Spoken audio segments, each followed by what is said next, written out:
Dalam nama Bapa dan Putra dan Roh Kudus. Amin. Semoga rahmat Tuhan kita Yesus Kristus,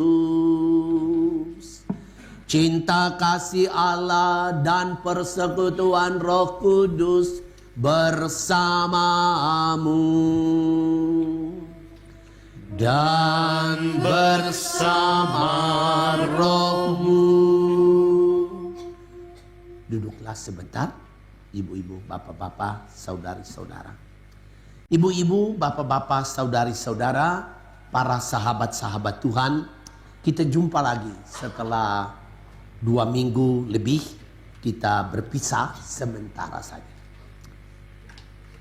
Tetapi senang, inilah hari Minggu pertama kita mengambil bagian dalam peristiwa besar kebangkitan Tuhan.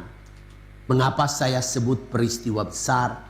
Karena kebangkitan Tuhan itu menentukan masa depan ibu bapak dan saya. Artinya kebangkitan Tuhan itu meyakinkan kita bahwa hidup seorang beriman tidak berakhir di lorong kegelapan. Hidup seorang beriman tidak berakhir di jalan buntu.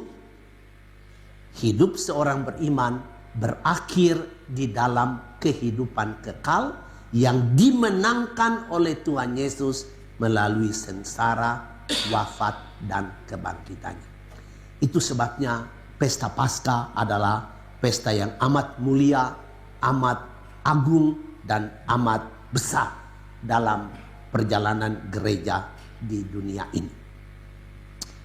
Hari ini kita akan bersama-sama melihat bahwa Tuhan yang bangkit 2000 tahun yang lalu. Tuhan itu menyertai para murid dalam keseharian hidupnya.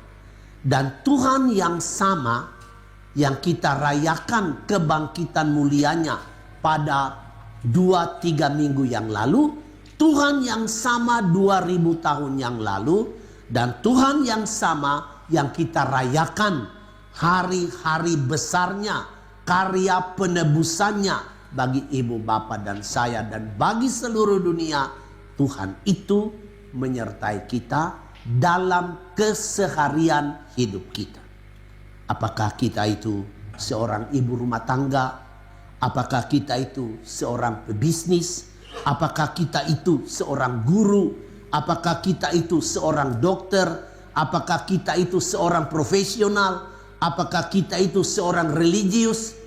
Apakah kita itu seorang student? Apakah kita itu seorang anak kecil? Apakah kita itu seorang lansia? Dalam situasi harian kita masing-masing, Tuhan ada di tengah-tengah kita.